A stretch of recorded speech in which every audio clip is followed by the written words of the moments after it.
Today we'll talk about how to fix or how to solve too many attempts. Try again later.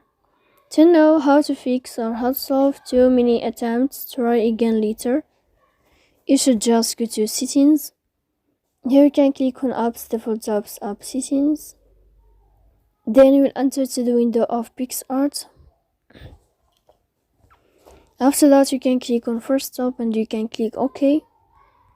Here we'll enter to the window of storage. Then you can click clear cache. Don't click clear data because that can cause you errors or can delete your account. In the end, you can turn off your Wi-Fi and you can wait a moment to turn on your Wi-Fi again. So please don't forget to support us by like and subscribe. See you next time in another video, and thank you for your attention and your watching.